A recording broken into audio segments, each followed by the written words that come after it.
For those who are here this evening, we had a very nice public recognition of students and teachers and administrators. That I want to thank all the staff who put that together. So that it was truly special and great. So thank you for inviting us and having us be part of it. First up is if we call order, please, Mary. Mr. Kirby. Here. Mr. Lopez. Here. Mr. Hennis. Here. Mrs. Harrington. Here. And Mr. Wright. Here. We're down to item B, which is pledges of allegiance. If you please stand.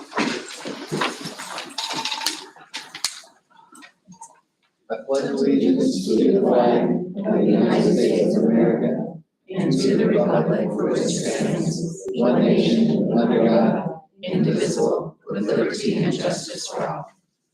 If we could have just a little moment of silence. Today was kind of a tough day with some of the students here at Cascade. So if we could have a moment of silence with them.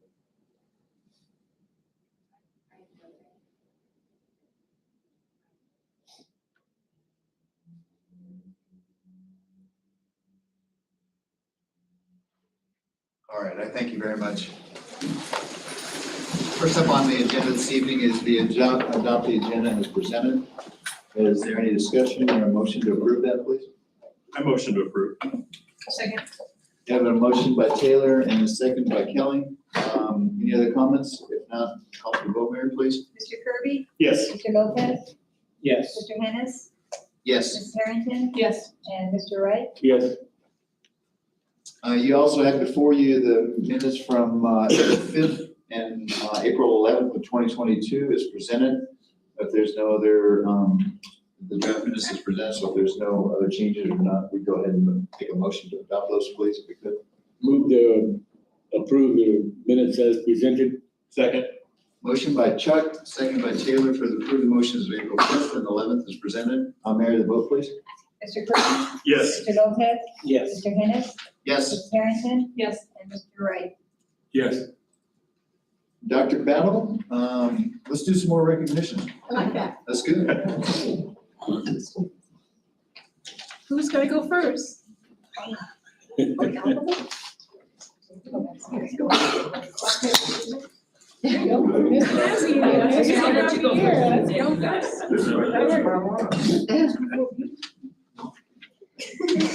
know how to sing. Good evening, Mr. Board President, for Dr. Battle. Have the distinct pleasure to present the Vista Grande Rotary Student of the Month, and that will be Miss Maria Del Carmen Macias Saucedo.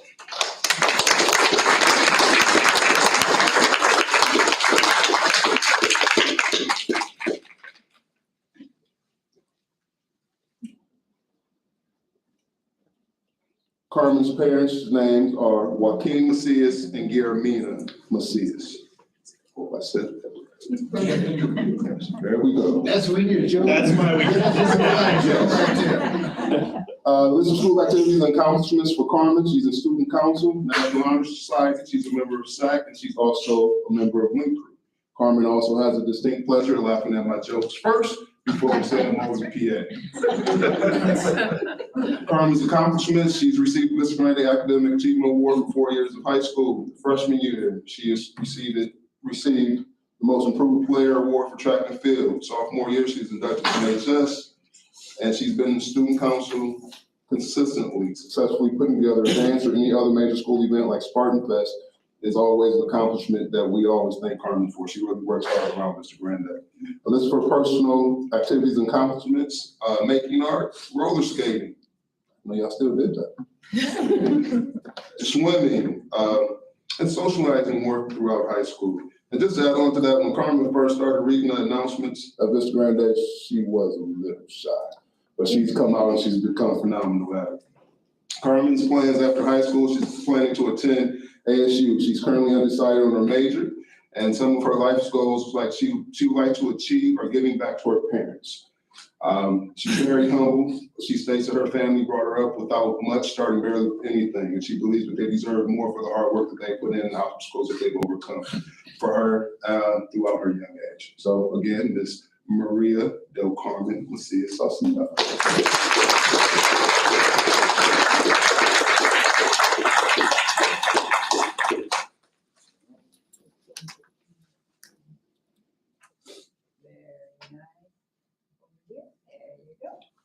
Congratulations.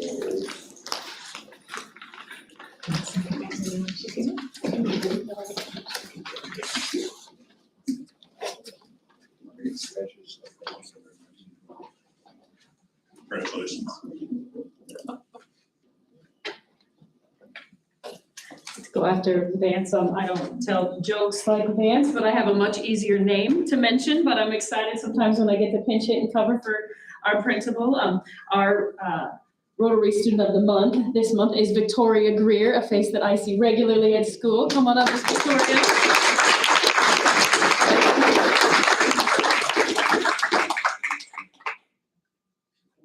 Shy up here, but I'm gonna have to read all these wonderful things about you. First, I wanna talk about the fact that here in this community, we know it takes a village. And as an administrator and as a teacher, I desperately appreciate every adult that steps up to support every kid that walks through our doors. So I'm proud to announce that Miss Victoria is here with her grandparents, Mr. Keith Greer and Miss Roxy Greer. So thank you for everything you do for this young lady. I'm trying to decide what to read off this resume because, you know, there's a lot of things. But I think the summary that she wrote about herself is a good place to start. And it sounds like the young lady that I see most times when I see her, it's Miss Spollinger, I have a question. And she really wants a concise answer, and she asks it so respectfully to try to get to all the right information and make sure everyone's operating. So Victoria helps keep us on our toes as well. So as she summarized for herself, and I agree, I'm very involved in school. There's a long list of all the things that she's done. I try my best in every class. I'm very hardworking, and we know some of those classes have been challenging, so keep it up, girl, you're doing great. She's enthusiastic, she is eager to learn, she is involved in many clubs, she is on track to work in the field of veterinary medicine and is currently also enrolled at Cabot in their veterinary assistance program. Some of her leadership and involvement activities at our school include honor roll, her academic achievement awards with us, 3rd place in the market, 5th place in showmanship. There's a Green Hand Award. I'm proud because I know what that is. Ag students get that, right? That's the one for Tell the them what it first. is. That's that first year, right? When you're in ag and you're new, you get an award for all of your accomplishments. So way to go, being brand new to ag. That Green Hand Award is very important as they move up. I'm excited. I knew that was. You know what the green hand is though, right? No, that part, I've only gotten a little bit of an explanation as the source of it. Yes. Technical honors. That's something to do with.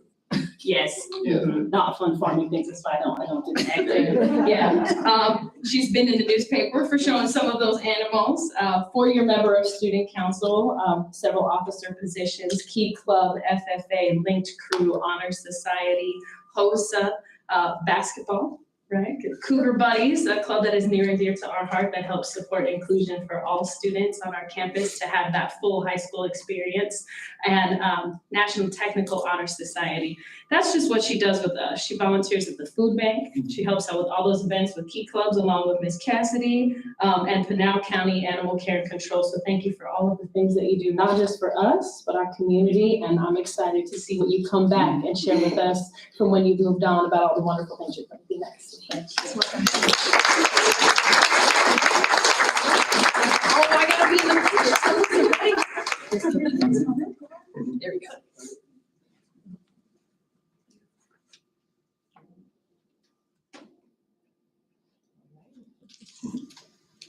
Thank you, Mr.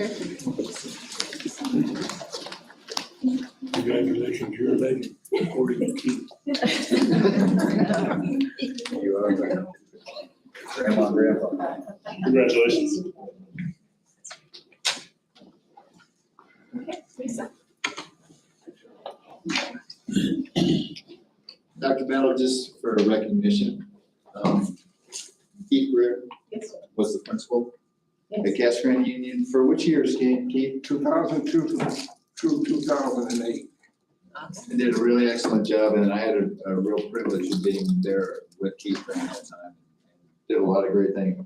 Nobody wore hats while Keith was there. No, That's right. no, we have cell phones. We don't want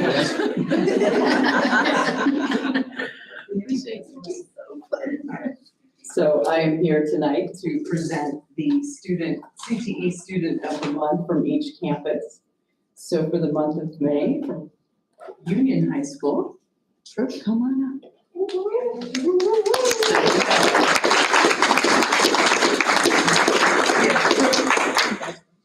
Brightwitz. And I know Mr. Wagner tried to coach me on that about 30 seconds ago. Epic fail on my part, he was fine. Anyway, I'm familiar with Tripp for a few reasons. I've run into him on campus over in the CTE wing. He's in our video. He's been an outstanding student in Mr. Courtney's automotive technology class. And these are the things that I would love for his mother, Amy, Powell, are you here? There she is. I would love for her to hear what Mr. Courtney has to say. So Tripp has been a pleasure to have in my program over the past 4 years. Tripp is a self-starter who doesn't hesitate to step up to get things done in the shop. He has achieved so much as a junior dragster racing champion and auto tech student. In the history of the program, he has attained the most industry certifications, and he is well on his way to a bright career in the automotive industry. I am grateful to have this great young man like this representing our automotive program. Congratulations.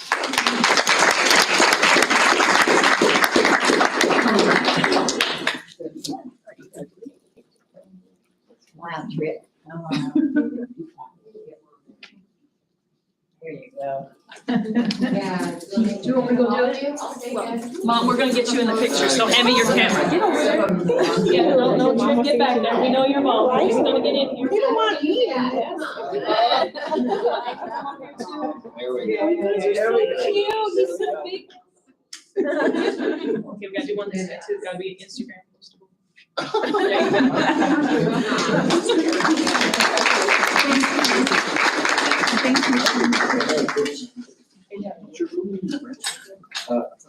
Hunter Jones.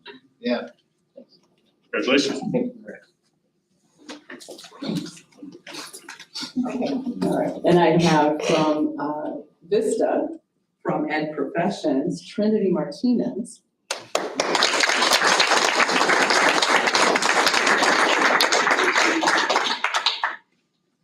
And her mom, Crystal, and her father, Ramon, are here with her. Her teacher, Christy Cicito, says these kind words. Trinity has been a shining example to her classmates in education professions. Trinity is one of the first students to show up every day with a smile on her face. She encompasses the skills of organization, compassion, dedication, and patience, making her the perfect candidate for any role in education she chooses to pursue. Currently, Trinity is considering becoming a kindergarten teacher after she graduates.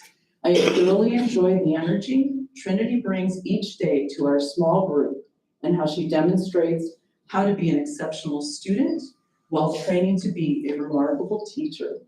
Vista Grande is so lucky to call her a Spartan.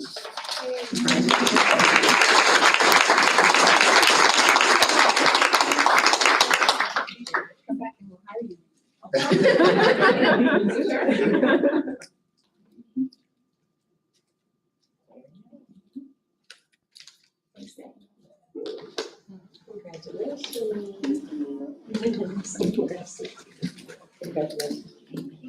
Congratulations.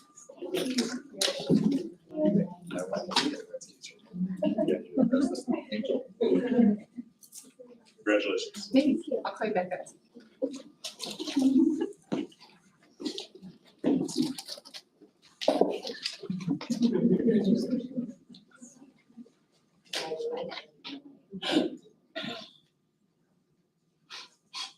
We have staff. Yes, sir. Yes, that would be me. I'd like Jackie Stillwell to come on up, please.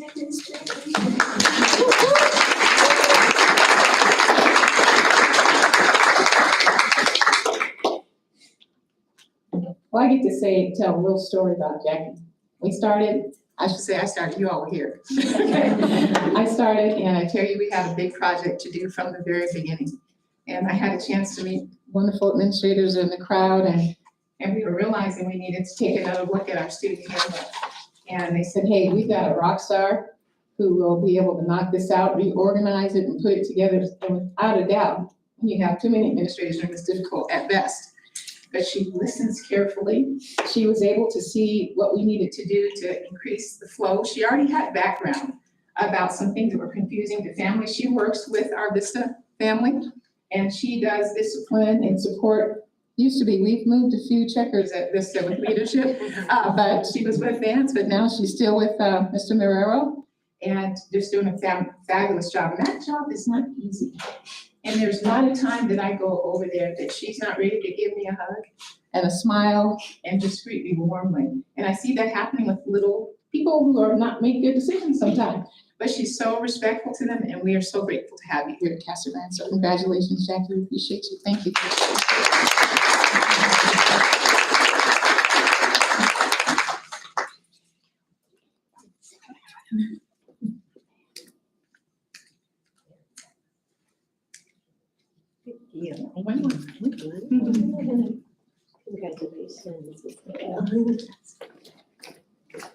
Congratulations.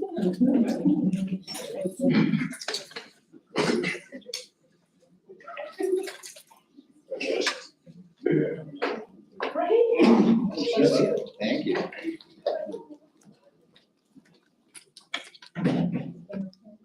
Dr. Ballard, now the superintendent's report. Yes, ma'am. All right, well, we have done a lot of celebrating. Am I on? You're on. Okay. We've done a lot of celebrating tonight. I'll use my coach's voice. But what I'd like to do is say that you all have been invited to awards. There'll be more information coming to you, and the kids are rocking it and knocking it out of the park, as well as our teachers are. And I can't go on. We'll be here for another half hour as it relates to the academics recommendation. But what I'd like to do right now is ask for Ms. Miller to come up. I've asked her to use a little bit of my time to tell you how we're going to help support our teachers and staff first as it relates to the Fridays with the change of the calendar for Cascade Elementary School District. We do have teachers that work with us that will be working 5 days a week. So brainstorm, and I won't steal your thunder. I'll let you go from there. I don't know how much thunder there is, but this was kind of a collective effort. So as a school family, we often have opportunities in which we can support one another. And during one of our recent cabinet meetings, there was some discussion of the potential for a need for some educational enrichment activities or opportunities for elementary children that are part of our family in the sense that they belong to our teachers and our staff members. And we realized that with those Fridays off for the school, it could be difficult for our staff to attend their work or tend to their work. So we are going to be gauging demand and whether a service would need to be provided for our families in the sense that perhaps those elementary students and the children of the district employees would need a place to come and enjoy some activities that we can plan.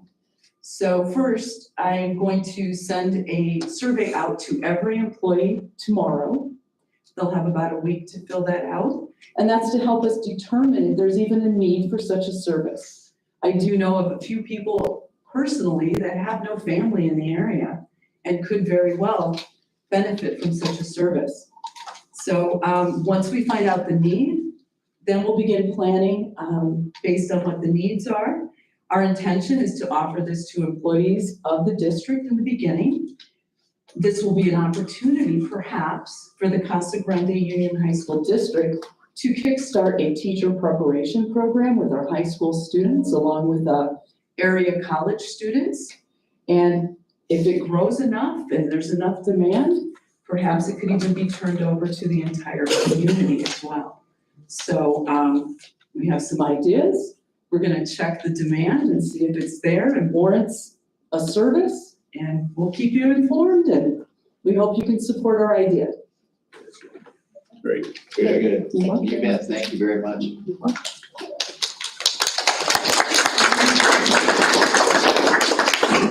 And that That's all I have, sir. Okey doke. We are down to the budget presentation, and you're up. Yes. So Dr. Strong is going to share with you. And in case some of you don't know, this is Dr. Strong. He's going to officially start with us this summer. But he has been working on budget that needs to start happening right now. So thank you for joining us, Dr. Strong.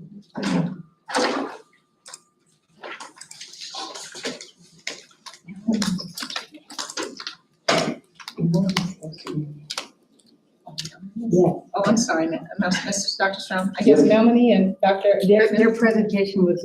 Already queued? Oh. You're good, we'll fix it. Okay. Oh, because it has budget. Oh, they were part of mine. My bad. Who's that? Is that Melanie and Dr. Eden? Okay, so I'm gonna did it. So part of my time too is Dr. Eden and Melanie, or just Dr. Eden. Okay, they're going to be giving you a little taste of modern classroom in an engagement kind of way. So you guys have your cell phone? Alrighty, so be ready. That's a prep start. Okay, Dr. Eden, you're on.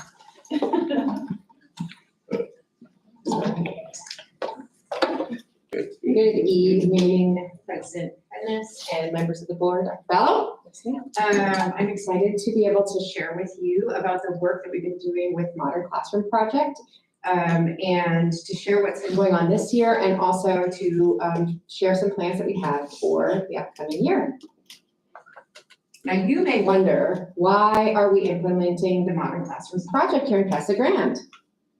This is an example of what we're hoping to avoid.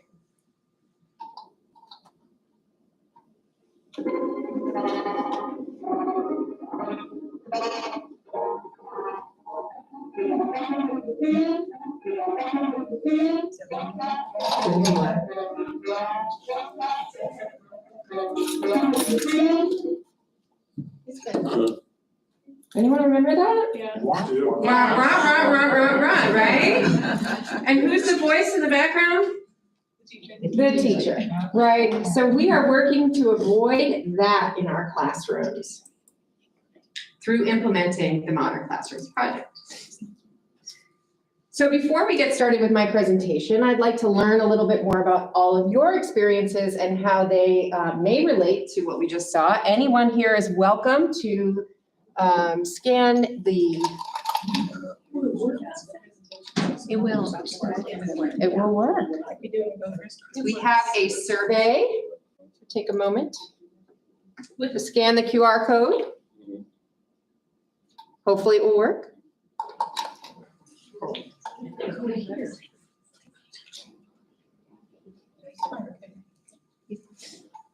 Okay, it looks like folks are just about ready, so we have a question for you. When you were in high school, how often did you have the experience of being bored because you already knew the content being taught?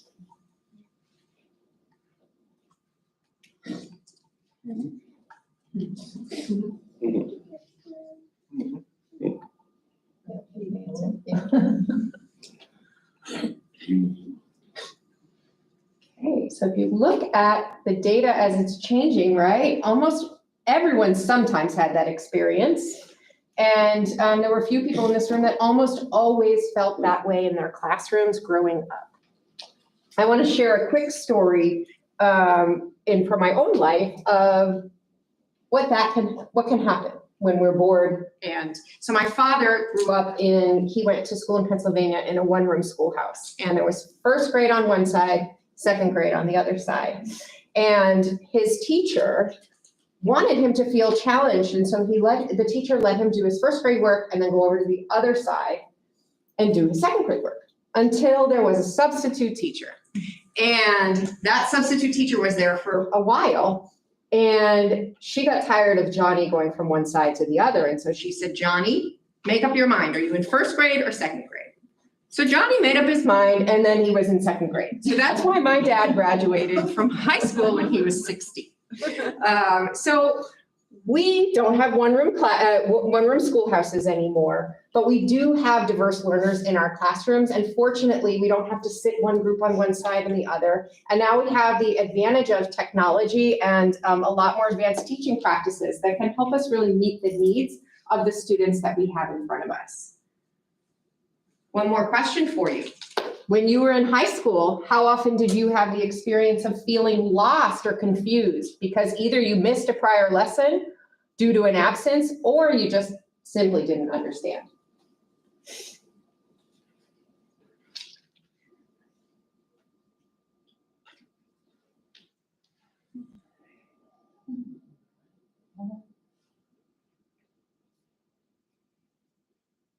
Okay, so similar, almost all of us, large majority, had that experience as well, right? So what I'm seeing from this data is that we've all been in that seat of being bored, and we've all been in that seat of, or not all of us, but most of us, of feeling lost or confused. And so we want to support our students so that they spend less time either being bored or feeling lost and confused.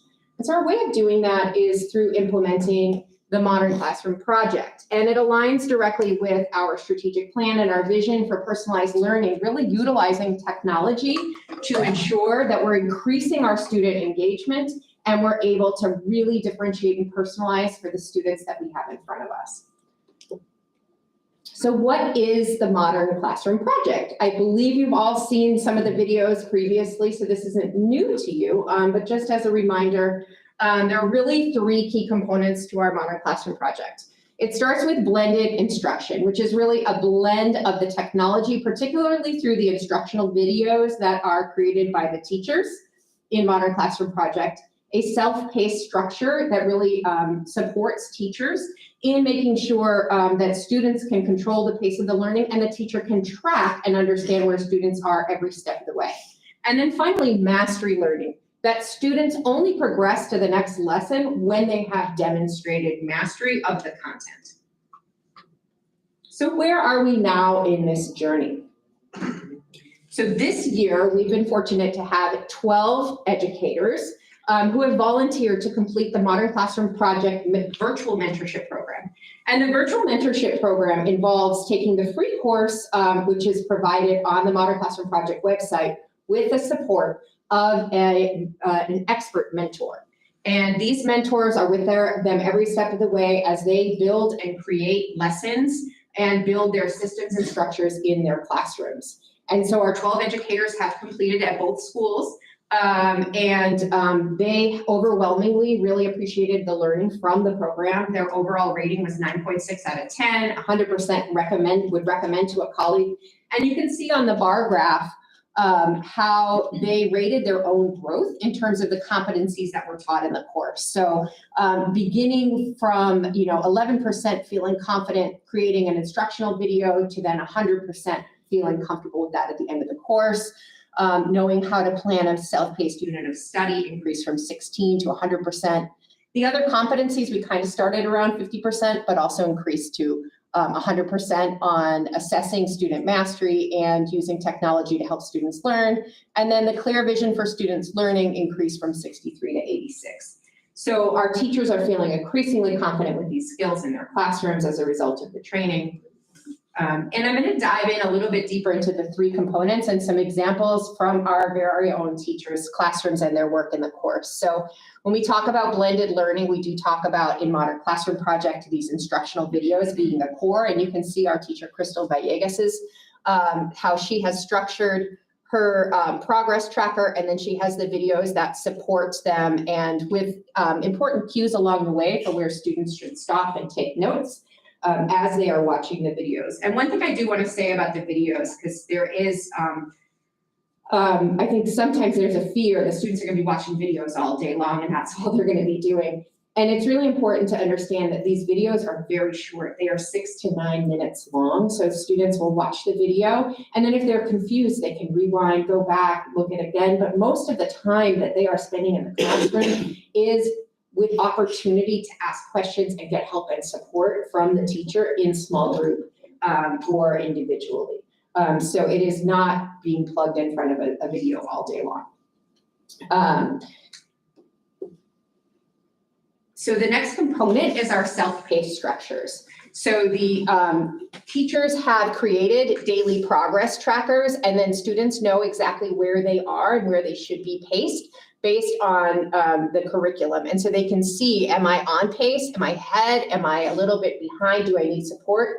And this also gives the teacher valuable information as to who to work with in the class. So the teacher may choose here, say, I'm going to work with the students that are in the revision stage and pull a small group to support them with revision because they know that's where they are. Or they may be doing an extension lesson with those students in orange who are ahead of pace. It gives them that immediate feedback and data to know who to target and how to support.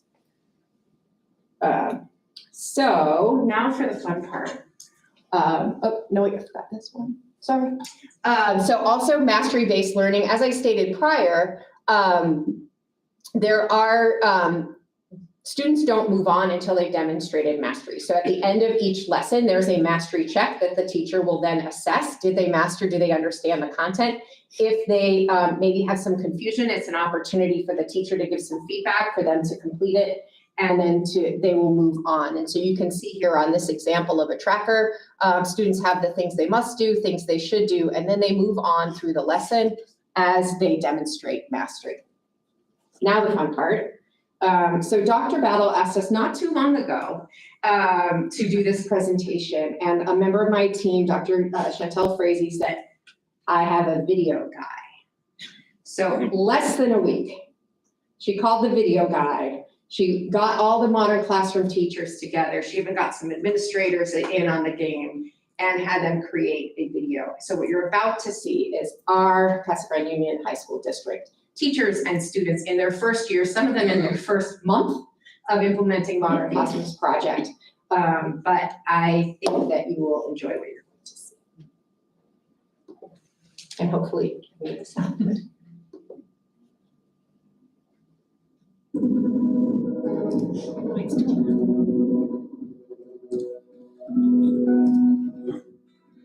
Modern Classroom project has been going on for years. It's a research-based strategy that is used to cater needs of individual students. And Modern Classroom, you don't have to wait for other students. You can go. I'm going to pause it and start over. Thank you. Can we see what's going on? Not without restarting the computer, that'd be a huge pause. Is there anything else going on? We played this all day. Yeah. So I know, it was working, I promise.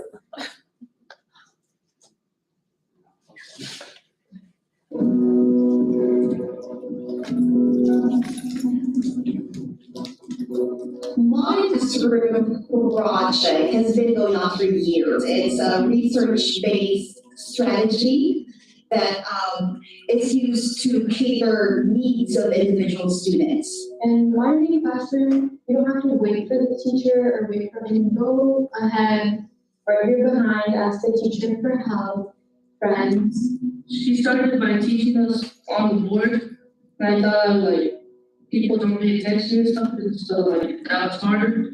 So she started doing the videos, and I think it really helps more that you have the notes, so when you're doing the work, you can look over them. We watch videos and we get a sheet of paper and we write the notes and we basically, and then after the lessons, we get this other piece of paper, which is like the last sheet to see what we have learned so far.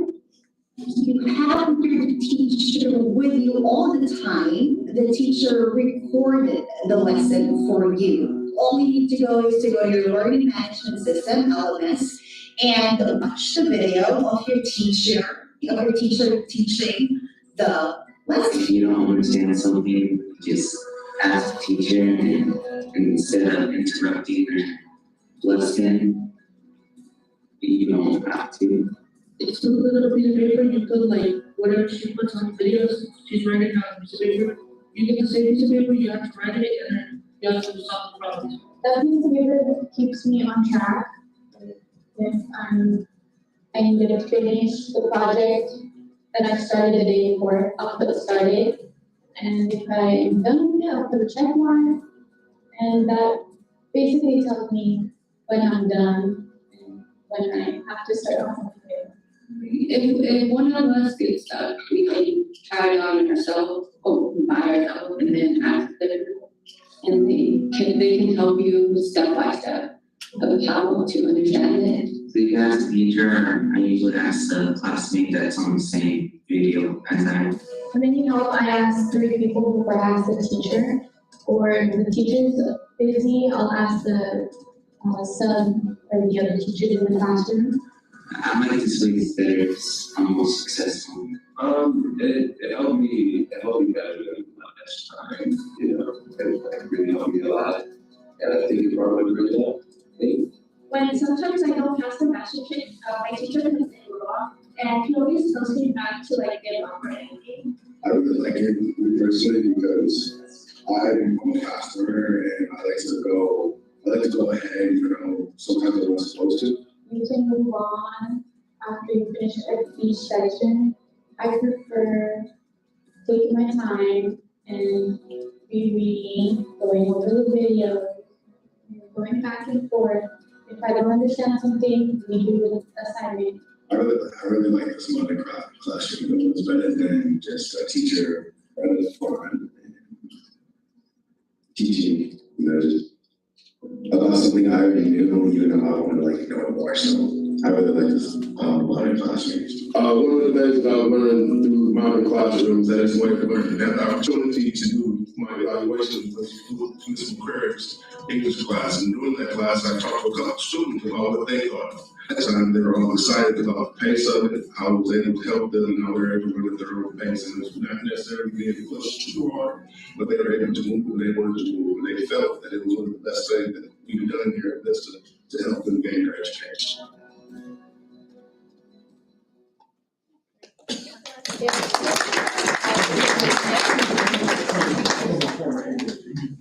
All right, well, I apologize for the sound there, but hopefully you were able to hear it.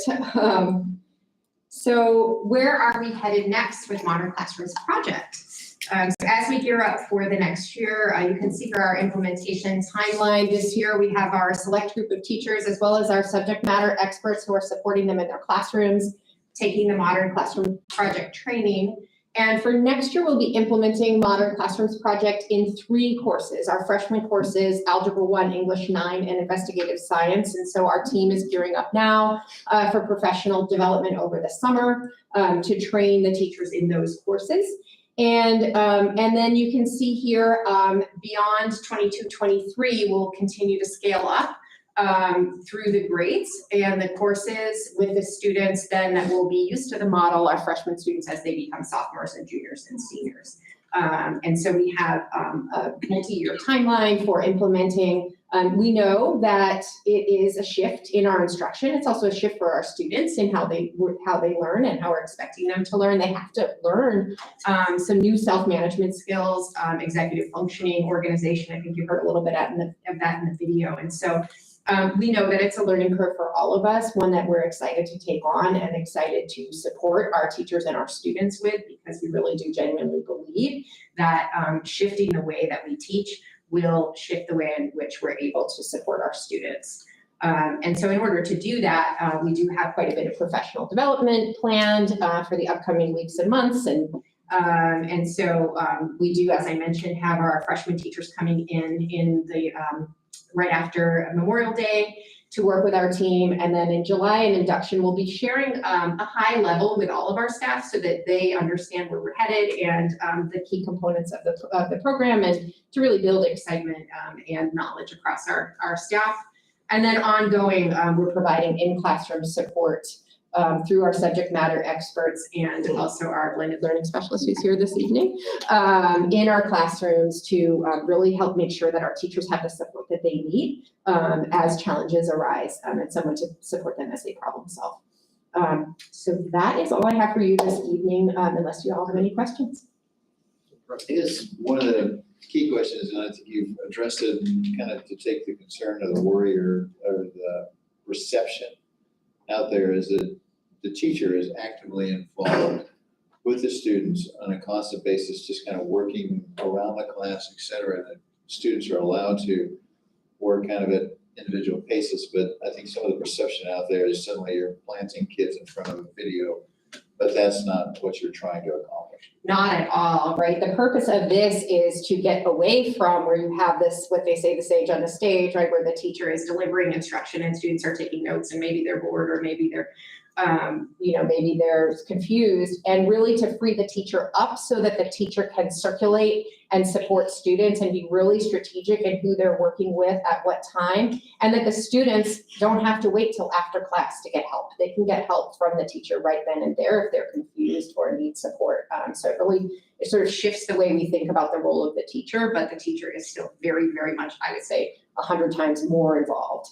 in supporting students in the classroom. You also mentioned that peers can also help students, et cetera. At one point, when Keith was at the main campus out there, we had a study hall that was essentially kind of a 8th period that we helped kids that needed extra work, et cetera, but it was among peers. You had Absolutely. a handful of teachers, but had peers in there helping them. For sure, and I think you heard that coming out in the video too, as the students were saying, when I'm confused, I ask 3 people before I ask my teacher, or I know, and with these trackers too, they can see very clearly who's on the same lesson that I'm on, maybe who's ahead that might be able to help me, and so they kind of can know who to go to too, that would be a good peer support, so definitely.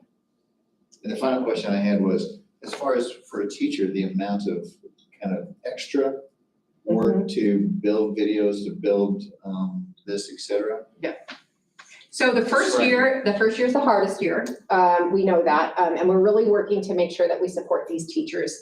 And so we have the teachers, the 12 teachers that went through it this year are supporting with stipends to begin to build out some of that curriculum. So as our new teachers who've never done this before are getting started, they will have access to videos for their courses that have been created by someone else. It is not the end goal. The end goal, and the research shows that students will do better. Ultimately, it's their actual teacher who's on the video. But we know that we can't expect a teacher to build out a full year's course and content with, as they're learning this program. So we'll be supporting them with that curriculum through the first year. And then hopefully, as teachers become more comfortable, they'll start building their own banks of those videos, because it's a lot of front loading. Then once they have it, they're good, and then, year 2 is way easier than year 1 because you can recycle. And they even in the Modern Classroom program, they teach you like the little tricks, like don't put your date on the video because, then how to make sure that you can recycle the content, the next year with a few, modifications as you would do any year. And if I might too, what's going to be helpful in professional learning communities, as we share units and plan ahead. Like today, I went to 3 classes and all 3 are reading a wonderful novel. And that would have been ideal too for different kids at different places. The lesson was amazing.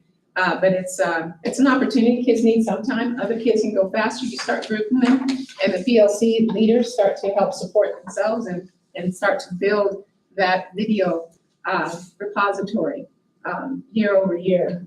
It's just going to be powerful. Yes. I noticed Ms. Amy Ramirez raised her hand when you were discussing this. What will be her role in this program? So she will be working very closely with our subject matter experts. So our subject matter experts are really supporting the teachers with the content in the courses and with the implementation as well. And then she is our, a resident expert on the blended learning practices. And so she will be coaching teachers as well, supporting us with professional development, less content-based and more practice-based. And that's also for our Innova school as well. So all 3 schools will be doing our blended learning and Modern Classroom, which is unique for a virtual campus. Excellent presentation, great job. Thank you very much. Thank you for listening. So now we will do the budget presentation. That was just a dry I know, run. he's all prepared. You're on here. He's got a QR code too. Thanks for your patience.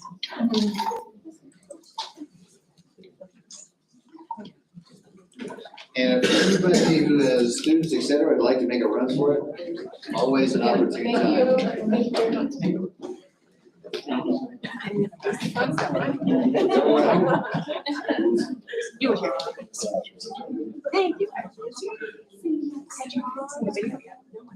Dr. Strom, you are on. Mr. President, members of the board, I'm here this evening to talk to you about the next year budget planning cycle.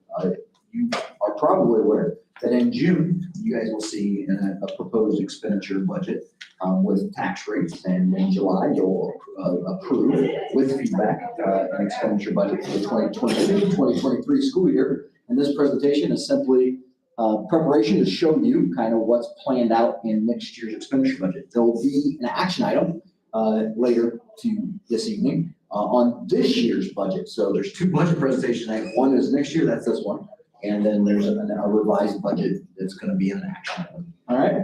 If you have questions, I taught for 13 years. So if you have questions, you're going to stop me as I go and you're going to ask and I'm going to answer questions. The biggest thing I like to take every school board I've ever worked with through to start is just the real simple formula. This is how I visualize the formula in Arizona. Student enrollment multiplied by a student weight equals a weighted student count. And what that means is every student's worth a certain weight in the state of Arizona. High school students, you think you get 1.0 funding for a high school student? You don't. You get 1.268 for a high school student. And that's what a weighted student count is. You think you get 1.0 funding for a student that's autistic and self-contained. They're spending 80% or more of their day in a self-contained environment. You don't. You typically get a weight of 6. So that student, you get more funding. You get 6 times as much funding than you do for a normal student. So you take your weighted student count times by the base level support, and that's really where the vast majority of M&O funding comes from in the state of Arizona, which is your enrollment in your school multiplied by your student weights. Then you have this little transportation funding formula down here, $2.81 a mile. One thing to note in Casa Grande is you guys really don't get $2.81 a mile because your trickle, your transportation revenue control limit, is higher than your TISL, your transportation support limit. And when that's the case, your mileage doesn't matter as much. We're going to keep an eye on that throughout the years here, and we'll keep you informed when mileage starts to count. So your trickle is about $3.8 million in this district. The TISL is about $1.8 million. And so people will often say, well, you get more money if you drive more miles. The fact of the matter is in this district, in some districts that's true, but in this district that's not true because your transportation revenue control limit's higher than your transportation support limit. And then down here is your teacher experience index, which gives you an extra piece of funding for having teachers that are with longevity on your campuses. And you guys are have a teaching staff here that has a longer longevity in the state. I can tell that right by that number there. It's above 1. And since it's above 1, I can tell you have an older staff than a typical staff. You have more veteran teachers here than the typical Arizona school district. Typical Arizona school district, by the way, their average years is around 9.5 years of experience. And I think you'll see it in the later slide, you guys are around 13 years of experience for a teacher in this school district. So there's the big idea on that slide. Then this slide here is to help people understand that local property taxpayers do not pick up 100% of the bill for school districts in the state of Arizona. There's a thing called equalization, right? And so basically you take all that money you get in M&O and then you say, hey, how much can our local taxpayers raise through what they call a qualifying tax rate in the state of Arizona? In this district, the local taxpayers can raise about $26 million. That's not in this district.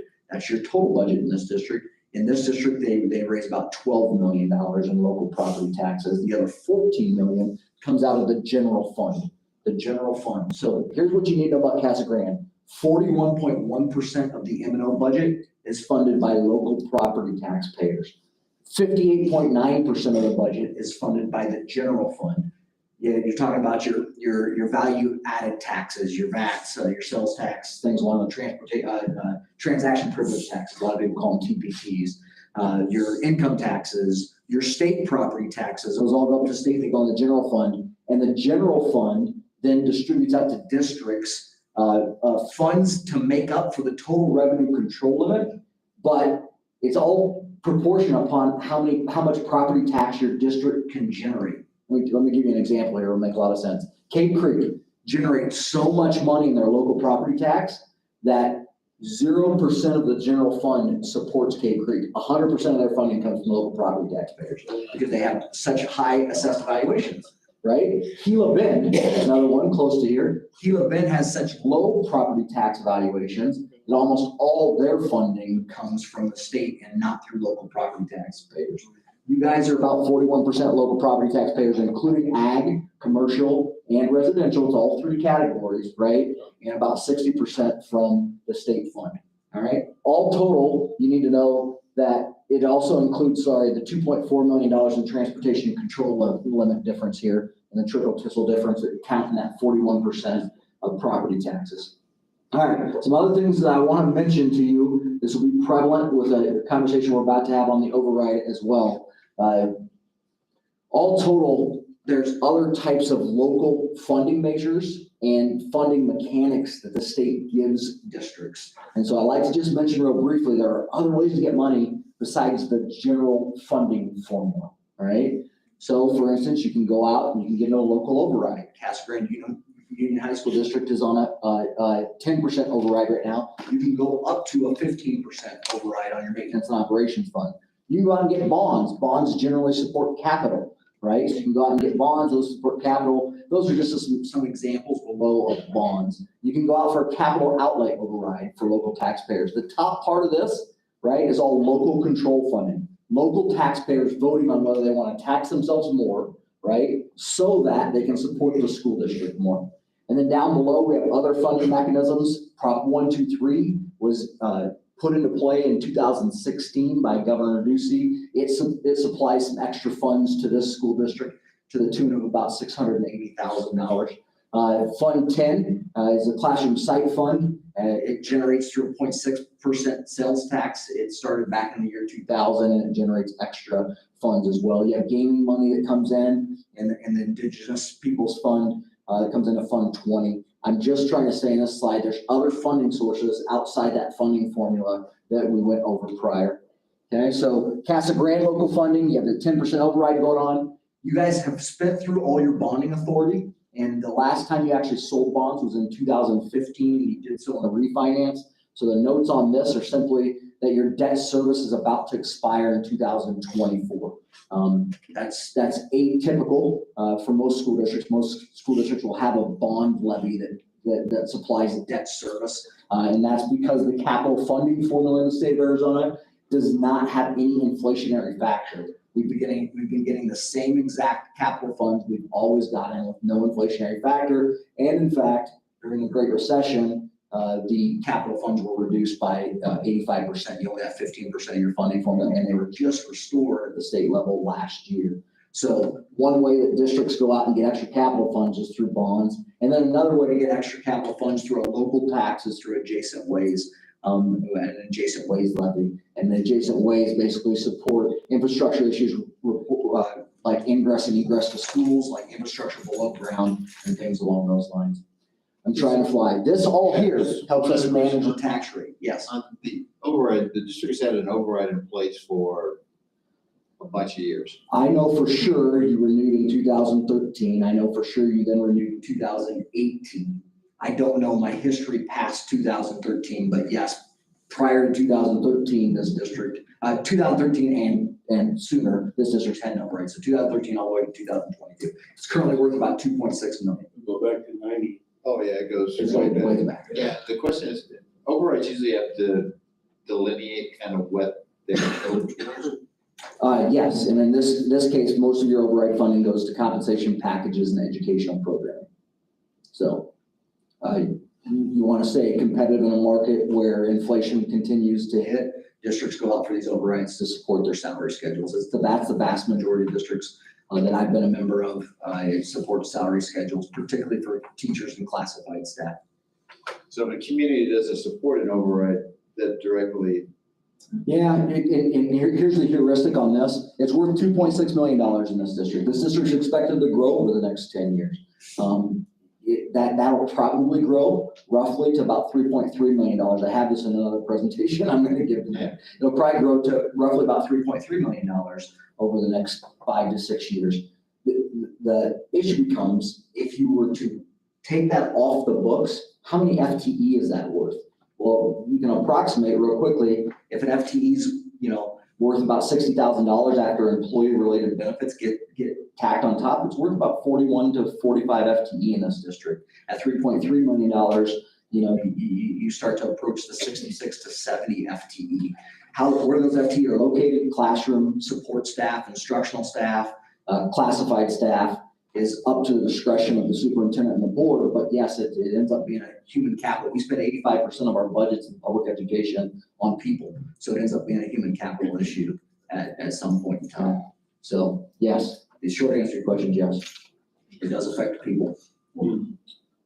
Okay, so what I need to point out on this slide, all these things here are how we control the tax rate for a school district.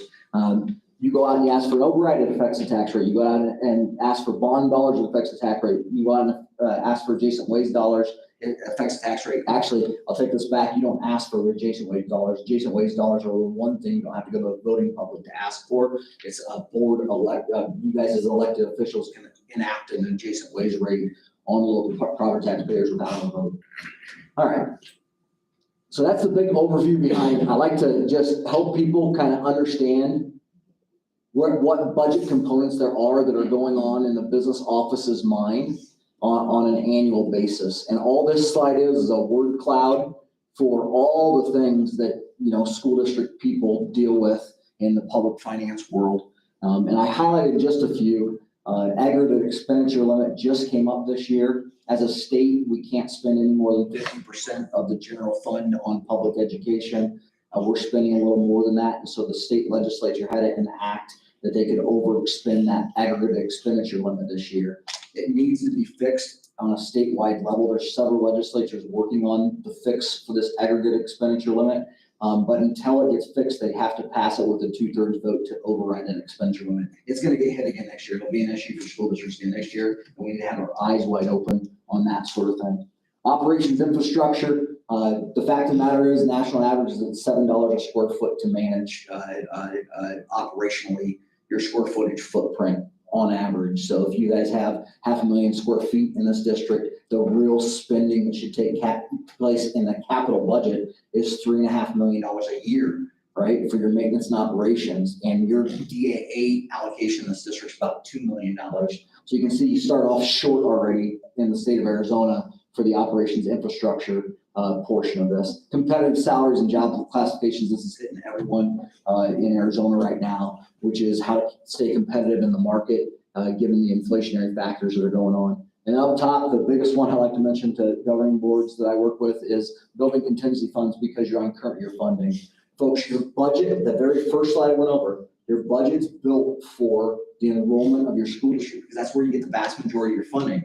We went to current year funding several years ago, and when we did, it puts business managers a little at bay. And the reason it puts them at bay is simply because if you miss on your projections for the next year, you don't get a year to say, oh, let's plan out for us missing on projections. You're planning it out in this year. So what a lot of business managers will do is they'll build healthy contingency funds. And the reason they want a healthy contingency fund is if you miss on the enrollment in your school district in the current year, you want to have a fallback to go, hey, we're okay, we missed 1 year. You don't want to miss 3-4 years in a row because you'll hurt yourself, but we just missed for 1 year.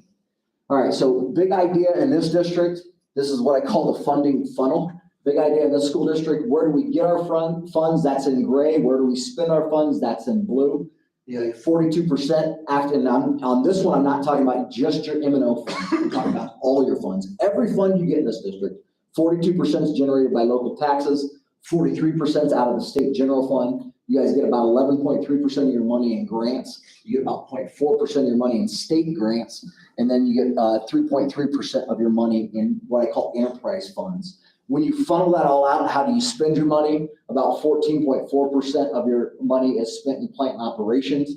10% is spent in administration. 2.8% is food service. 7.2% in transportation. And then direct instructions, 49.4%. Student support, 10.8%, and instructional support, 5.4%. These categories include both your paraprofessionals, your counselors, your librarians, so on and so forth, that help the educational process. So you guys spend about 66% of your spending in the classroom is the way we'd say that. Okay. Overall, you can look at the Auditor General's report, and what we know from the Auditor General's report is that over the course of the last 5 years, your administrative spending is down, your plant and operations spending is down, your food service spending is down, your transportation spending is down, and your instructional student support and instructional support is up. By the way, this is not district generated data. The district, by state law, has to take their general ledger every year. They have to ship it up to the auditor general. And when the auditor general then takes your general ledger and they examine it. So this is not numbers these are not numbers that Casa Grande Union came up with. These are numbers the auditor general builds off your general ledger. So teacher salaries in this district, they've risen since 2020 from $49,000, $955 per year to $61,644. The good demonstration here is that $10,000, that growth from $50,000 to $61,000, that $11,000 growth, divide that back by 50,000, that's over 20%. You've raised teacher salaries by over 20% over the course of the last 5 years. And then you can see the years of experience here has gone up. You've retained your teachers, well, that's the general sign of, and your student to teacher ratio has gone down all at the same time. So there's been good work going on in Casa Grande. Now, going into this year's budget, I just explained how you get money, right? I just explained how you're spending money. So what's going on for next year? FY23 proposed budget. We think you'll get about $479,000 in inflation funding for next year. What's that? Every year by state law, they can increase the base level support for every ADM that you get. And it's by 2% or inflation. And it's all, they have the authority to give you the higher of the two, but it's almost always the lesser of the two. So if inflation's 1.2%, right? And then you have the 2%, they'll give you the 1.2%. This year, inflation in Arizona happens to be closer to that 8% mark, and they're going to give you the 2% increase. Does that make sense to everyone? So statewide, it's going to cost the state as a whole $137 million to fund the inflation factor, and Casa Grande is going to get $479,000 of that $137 million. Okay, and then student enrollment is expected to go up. This is built on 200 student growth, which is about 280 ADM. So that's worth about $1.269 million. So in other words, coming into the district's about $1.748 million of extra funding next year. So in the budget you're going to see in June, how are you going to spend your money, right? So the way you're going to spend your money is simply you have a compensation package. The compensation package is a 3% raise. That 3% raise is about $730,000 hit to the M&O budget. Return to work stipend, that's a 2% return to work stipend. That's about $489,000 out of the M&O budget that's going to the return to work stipend. ASRS contribution rate for the first time, and I think my livelihood in 25 years in education, ASRS went down, not up. And so that's good. That's a return to the budget. That's why that's negative right there at $3,600. Health insurance increase is $142,000. And the health insurance side of things, rates went up in Kairos, the pool, by 6%. And so our health insurance is going to cost more next year. Utilities increase every year. You plan for utilities increase out of your M&O budget. That's $123,000. New FTE is about $1.178 million that we're spending on new FTE to support that student growth. And then miscellaneous site M&O budgets, because of student growth, site M&O budgets will go up, and national board certification went up as well. And so because you have more students and you allocate to sites their M&O budget by student, that's going to go up. And so the issue here is you expect about $1.75 million of revenues, and you're spending about $2.8 million of revenues. And you can see that the budget's a little bit overexpended headed into next year, but there's not a big cause for concern. You have one of the largest carry forwards I've seen outside of Tolleson, a Union High School district, who has an absolutely huge carry forward. Your carry forward is about 24% of your budget this year, which is $7.1 million. To be frank with you, based on the encumbrances that we see, there's $4.1 million of remaining encumbrances and purchase services and supplies. You won't spend all those encumbrances. And so I'm predicting, it's very difficult to predict your carry forward, but I'm predicting that you might settle the end of this year a little higher than $7.1 million. Your carry forward might go up headed into next year. I want to remind you that back about a decade ago, don't quote me on that, but back about a decade ago, they wouldn't let you carry forward any more than 6% of your budget. And you're carrying forward 24% of your budget right now. So how do you get through the next year? You get through the next year, we have an awful lot of grants. We have grants, ESSER 3 in particular, come out. And then as well as that, you have a healthy carry forward to help you get through the next year as you continue to design optimal learning experiences for kids. So that is kind of where your budget stands heading into next year. I want to prepare you for the fact that that carry forward may come down a little next year, and that's okay. I also want to prepare you for the fact that if enrollment doesn't make that enrollment number, we're planning on being about $1.3 million of the new monies. If enrollment doesn't make that carry forward, you go down even a little more, but you are protected by a very healthy carry forward at this point. Goals for 23-24 budget planning. We want to make sure we continue to keep our eye on a stepless salaries, range-based salary system.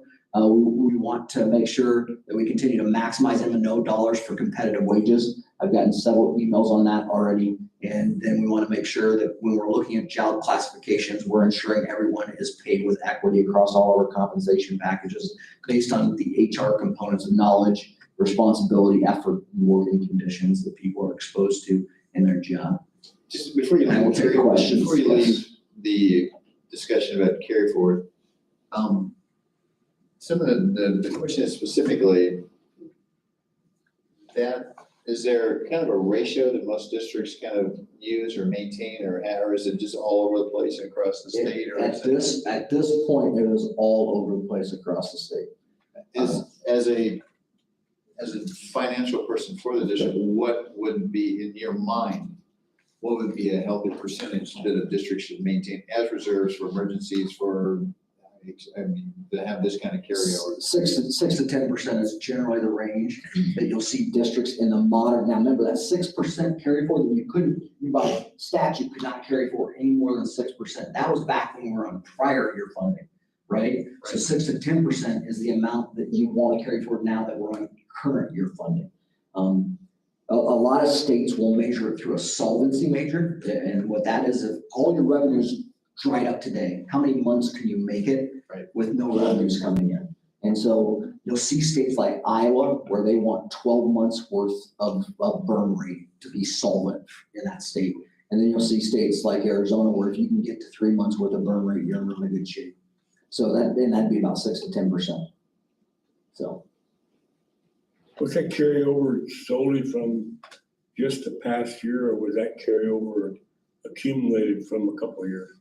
That carry forward is almost always accumulated from several years. I will tell you, most districts carry forwards, and Tolleson Union as an example, have become healthier with the influx of federal funds. Sure. Federal funds have helped a lot. And I think just a couple of years ago on Dr. Beebe, it was around 4 or something like that, somewhere around that range. So it's built a little bit, and like you said, we've had an influx of, but that influx of money has an earmark of where it can be spent. Also correct?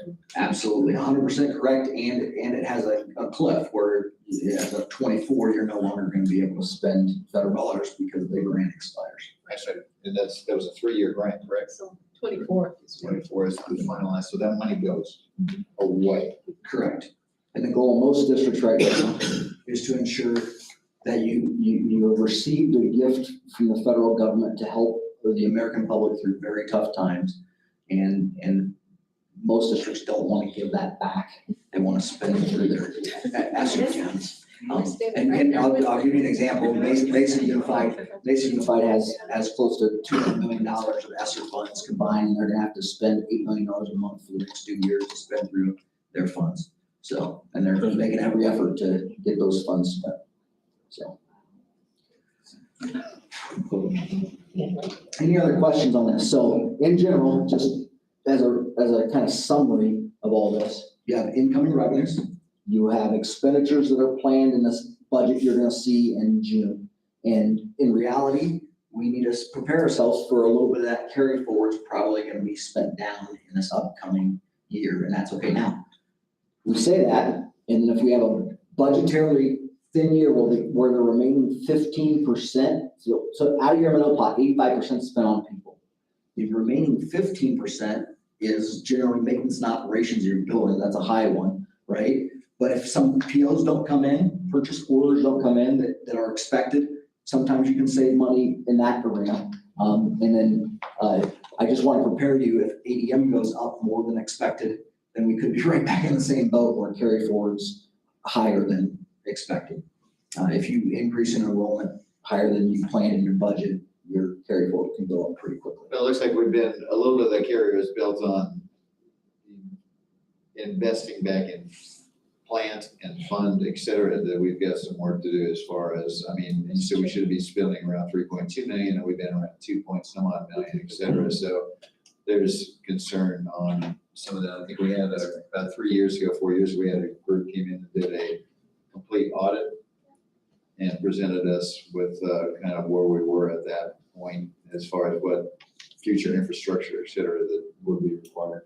Correct, and I learned today about that report and was directed to go consume all that material. So I will get caught up to date on that and consume that material from that report 3 years ago. Any other questions? Then we're on to your next part of the presentation. Yep. I will be brief on this one because this is more about board discussion than it is anything else. Mr. President, members of the board, as you are aware, and from the previous presentation, Casa Grande Union is on a 10% override worth about $2.6 million in the M&O budget. Budgetarily, that's between 40 and 45 FTE. If it was solely FTE, it's not solely FTE, but if it was solely FTE, it supports about 40 to 45 FTE. And this presentation is to kind of summarize what districts do with respect to, it's not, I'm on a little freeze here. I clicked several times and it was a little pause. All right, this presentation is about what you'll see typical school districts do with an override. Okay, so first of all, what is a budget override? A budget override is a local support measure to supplement state formula funding. It allows Casa Grande to ask their voters to approve additional funding above and beyond the state formula, and then you have to be accountable to the voters to spend it according to your election pamphlet, the items you told me to spend on. It's allowed via ARS 15481 and 15482. Does Casa Grande Union currently have a budget override? The answer to that is yes, it does. It was renewed in 2018. That's called a continuation. A continuation of the override is a lot easier typically to pass, and the reason they're easier typically to pass is because it's not a tax add onto the taxpayers because it's already set in the tax rate. It's more difficult to let these overrides expire, and then 3 years after they expire to come back and say, hey, let's get this back in the tax rate, because now you're talking about a tax add more than a continuation. In Casa Grande Union, the tax rate right now is 0.4338 per $100 of limited assessed evaluation for the support of that $2.6 million. I want to be clear, that's not 0.4338 per 100 of your market value of your home. So your homes have gone up, and everyone's like, oh, that means my tax rates, my taxes are going to go up. You're a little protected in that. There's the market value of your home. Then there's the full cash value of your home, which is typically around 80% of the market value of your home. Then there's the limited cash value. That's what this tax gets pushed off of, the limited cash value of your house per 100. Okay, so it is not the market value of your home. An override election in November 22 or November 23 would continue the local support through a secondary property tax. And we think based on student growth, this is going to be worth $3 to $4 million. Here's what's going to happen right now if an election in 22 or 23 is not pursued by this board. All right. So right now, you're at a tax rate of 0.4338. It generates $2.598 million for this district. In 22-23, you're still at 100%. It's going to generate 2.922 based on your student growth. In 23-24, it's going to generate 3.17. You get 5 years of an override before it starts to have to get reduced by a third every year. So the next year you see the override goes down, that's because if you can't pass an election in 22 and 23, by state statute, you have to reduce to 66.6% of your total value of that override. And then the next year after, you have to reduce to 33.3%. You have to reduce it by 2/3 down to 1.165 million. And in 27, you'd have it eliminated. So if you don't go out for renewal of a continued support of your override with your local taxpayers, this November or next November, you will start to have to phase down your M&O budget by about $1 million a year all the way into 26, 27. Everyone understand that chart? Are there any districts in the state that don't operate on an override? Oh, yes. Yeah, quite a few. It's very difficult in rural districts in particular Yeah. to pass overrides. Yeah. You have to have. So, now, most urban districts, and I would consider Casa Grande, elementary Casa Grande needed to be urban in nature, do have overrides in place. So, And there are quite a few overrides that failed past year, Scottsdale and some of the big ones like that, and most, I don't know if they've passed it since then. Scottsdale's passed, Queen Creek's passed in 2019, Chandler's passed last year. I'm now testing my memory recall. What their districts are having a little more trouble passing right now is bonds, and it's shocking. It's kind of flipped. It used to be it was easy to pass a bond, hard to pass an override, and now it's become it's easier to pass an override, harder to pass a bond. So a lot of bonds failed last year. So, all right. Just a quick assumption at the very bottom of this, by the way, is these are all, geez, this is touching. This is all based on assumptions.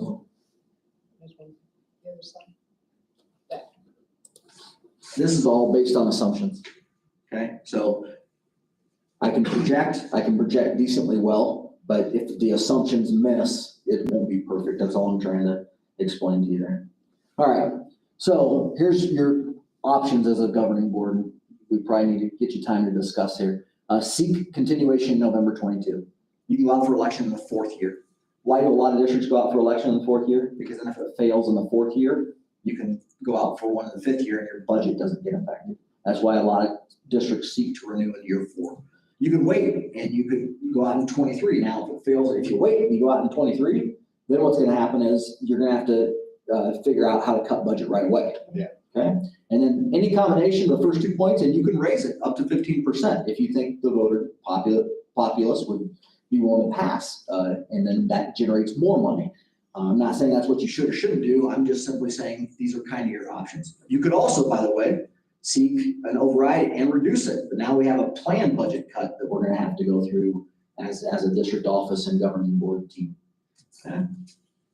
All right, so some pros and cons. These are not all exhaustive. I want to be real clear, not all exhaustive. Some pros: renewal achieved earlier and local support dollars solidified through 29/30. If you go out this year and it's passed, you get it earlier, and now those local support dollars are guaranteed through 29/30. Opens up November 23 for other board initiatives. Say you want to run an election in an off cycle on a non-midterm year, you could explore for, let's say, capital purposes, you could explore another election in 23 if this one happens to pass. If election fails, the second opportunity in 23 would be available. Con, I don't know if it's really a pro or con out here. I know that in the Valley, we talk about this a lot, which is midterm election. You want to run an election in a midterm election cycle. So I just wanted to be aware of that going on. Sometimes districts will wait. Sometimes districts will go during midterm election. If election fails, M&O would cover election costs twice. Once in November 22 and once in November 23. Every time we run an election, it costs. Now county charges $0.75 per registered voter to run that election. Now, in a general, this is a little advantageous. In a general or a midterm, you have shared costs amongst the other people running elections. So your cost as a district goes down. It'll be more expensive to run a November 23 election than the November 22 election if you don't have a shared cost. But my point being on this one is if you do happen to fail the November 22 election, you'll have twice the cost you have to pay for it this year and you'll have to pay for it next year. Likely that the only thing the board should consider is a continuation of 10%. It's easier to sell a continuation of 10%. The reason that's in the con column is because it's not going to generate any more money unless your student growth happens. If your student growth happens, it'll generate more money. And voters and key stakeholders would need to be informed in a very timely fashion. And what I mean by that is you're pretty late in the cycle of planning for a November 22 election. You have to notify the elections department 180 days before the election. November 8th, 180 days before means we have to notify the election department by June 11th. So, and that's the last slide, and I'll stop and take, you guys can have dialogue. And the last slide is just kind of our deadlines we have to meet for the Pinal County Elections Department if you wanted to run a November 22 election.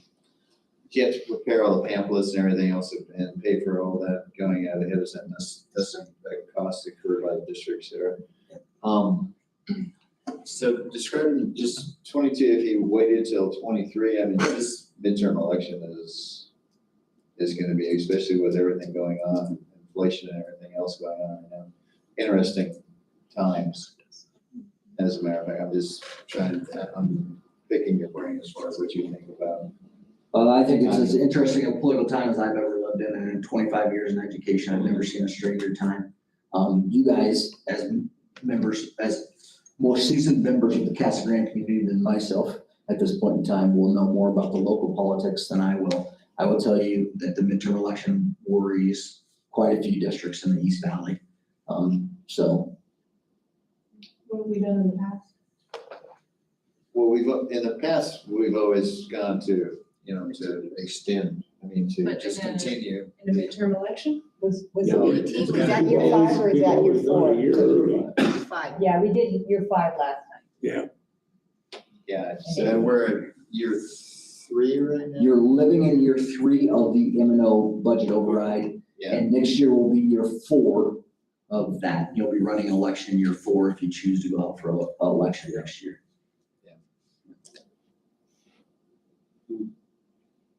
Which one has the higher chance of approval? it's Something- a crapshoot. If you choose to go out next year and, I dare say we're not successful, we are able still to go out the following. You got 2 years. You'd be, they'll be We don't rolling do you it into this the year, we 5th still year. technically have 2 years. Yeah, personally, I think this year is just beyond craziness right now, and especially with the influx of growth coming into Casa Grande right now, I just don't know. I don't know if Calico has a better feel for who's coming in here and who's not coming in here, but I think, personally, I think things need to kind of settle a little bit. Some kind of, let's get a flavor and a sniff test to see what's gonna happen in our state legislature for this coming year, because, you can only handle so many craziness at one particular time. So there's nothing to vote on, because we're just in a study session arena right now.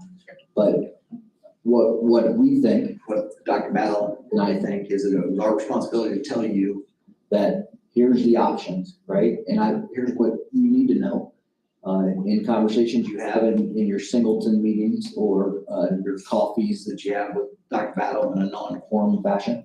In those meetings, giving her feedback so we can prepare June if we need to. And so feedback to Dr. Battle so that the business office can be ready and have things prepared to meet that 180-day mark if that's the direction we so choose to go. Yeah. Sure, what I'd like to do, I'll have Mary reach out and it's not working, so it's fine. Thank you. And we'll talk one-on-one, and, garner some questions, have some dialogue and what that means to us. And then what I'd like to do is recommend another study session, before this month ends. As Dr. Strong said, we need to have it in by June, but that's already late. Yeah. So we do need to make a decision on an action item before this month ends. Any others? Thank you very much, sure appreciate that. I think you just walked us through in a great presentation, thank you very much. We are down to item 5, which is call to the public. And we have one card from Noel Rep. I want to pronounce that correctly. It's And if you could, Noel, excuse me, I'm not reading correctly. I got my cheaters on.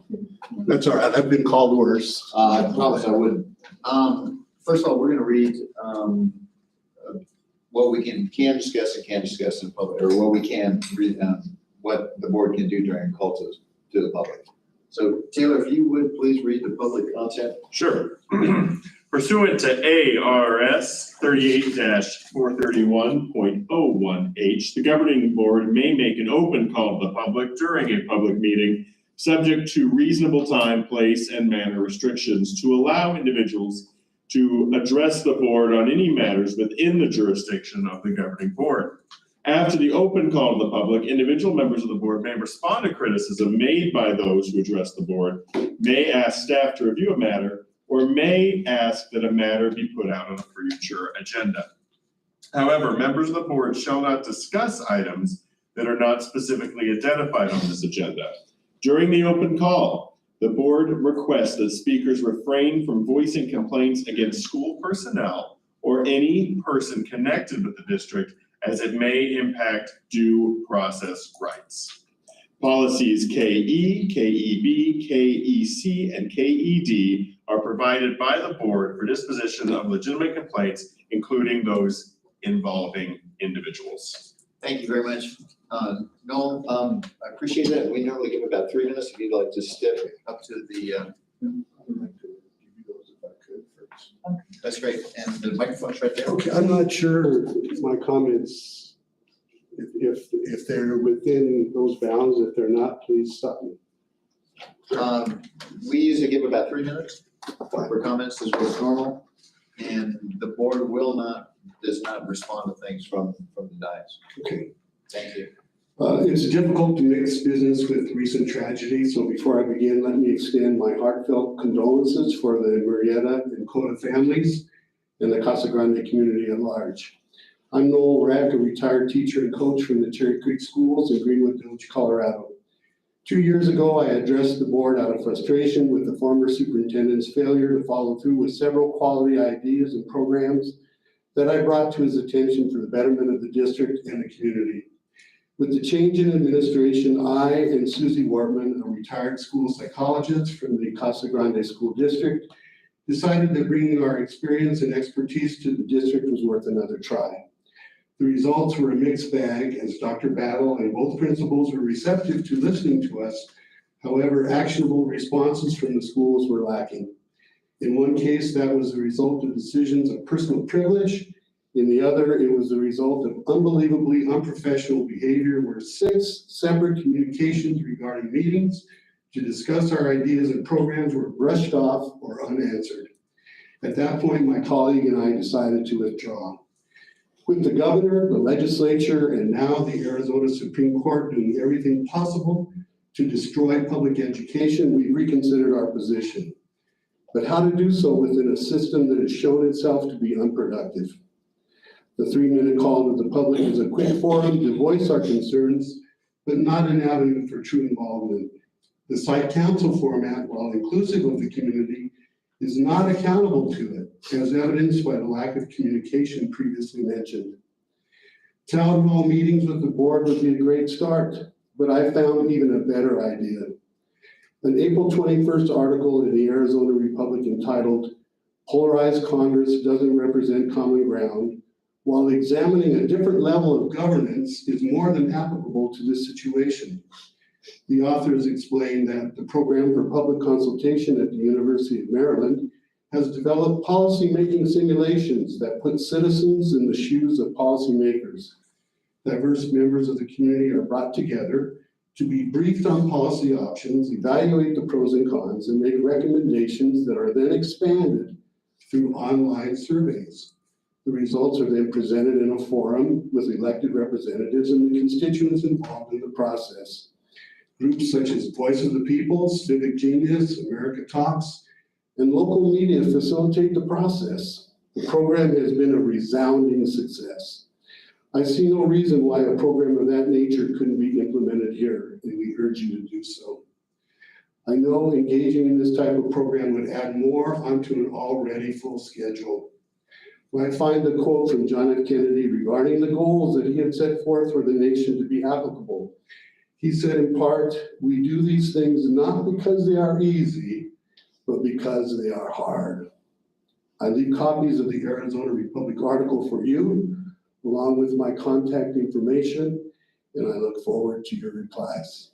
Thank you. Thank you very much. We sure appreciate your time. Please say hello to Mrs. Worthing. That I will. She is truly a friend of the district. We appreciate everything she's done. She wanted to be here this evening, but had other obligations. You bet. Thank you very much. We appreciate your time. We are down to item number 6, which are matters reserved for board action. We have, item 8, revised budget. Come on up.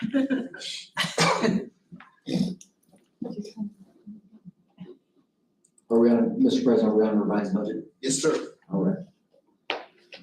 Mr. President, members of the board, we will try to do this rather quickly. The objective of one of your action items is to revise the 21-22 budget. By state law, you can revise your budget.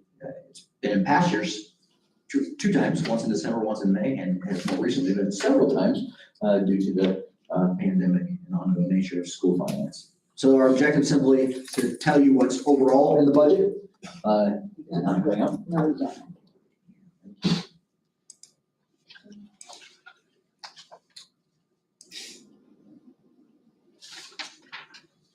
Oh, it's wireless. Yeah.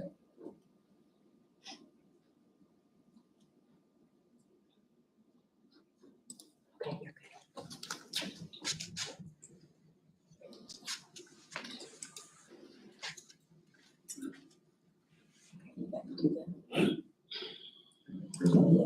There you go. All right. So our objective is simply to revise the 21-22 budget. The lengthy worksheets are actually in the action item. This is just a summary of those worksheets to help you build understanding of what's in this budget revision. So we have an adopted budget, July 21. This next year will be July 22, where we're going to adopt a new budget for 22-23. September was the budget revision, first budget revision in Casa Grande Union. And then by May 15th, we need to make our second or our final budget revision to the budget. Good news, student enrollment is up. You build a budget based on 3,562 ADM. You actually have, as far as the state's concerned, 33,733 ADM. So when your ADM goes up, your budget goes up, and you're going to see that in this expenditure budget. Factors affecting the budget, the biggest one's up there, student enrollment. You can also take money, you can transfer money from capital to M&O, from M&O back to capital, so that's called the capital transfer. Tuition revenue is primarily for foreign exchange students that come to your school district. You can charge them tuition. Carry forward, there's another situation where you can charge tuition, does not apply to Casa Grande though. Carry forward, your carry forward from any one year to the next year can go up and down based on how you close out the books all the way through September. Legislation can affect the budget, including the inflation factor we talked about earlier, and then adjustments by the ADE. And just before you leave, the enrollment growth, the 373. Yep. That's unweighted. This is unweighted ADM. Right. So you probably have, and enrollment goes up or down every day. Yeah, no right? So you probably have around 3,800 kids in the district, because typically your ADM will run about 98% or 99% of your student count. So you have student count, 98 to 99% of that's your ADM, and this is unweighted ADM. So that Your weighted ADM that is heuristic, it's about 144% of that. So I can take a guess your weighted ADM is probably around 5,200 weighted ADM. Yeah, I just trying to get a feel for essentially students, kind of an About idea 3,800. of people in seats. Yep. Essentially. Yep. So these are the factors affecting the budget, primarily maintenance and operations side. So this is page 7 of the budget. Revised 1, you guys were at 26,438,000. Revised 2, that's this revision of the budget. It's at 28,729,316. Capital transfer. In the first revised budget, there was a $600,000 capital transfer. This revised budget has a $1.2 million capital transfer to support things that we need to do on the capital side of the books. I will tell you another reason that's in there. Most districts, that Prop 123 money, most districts take that Prop 123 money and they move it to capital. And the reason they do that is because Prop 123 is set to expire in 25. And it's going to expire in 25. Now, I'll give you some good news. Michelle Udall currently on the floor of the House has a bill to try to expand or extend Proposition 123.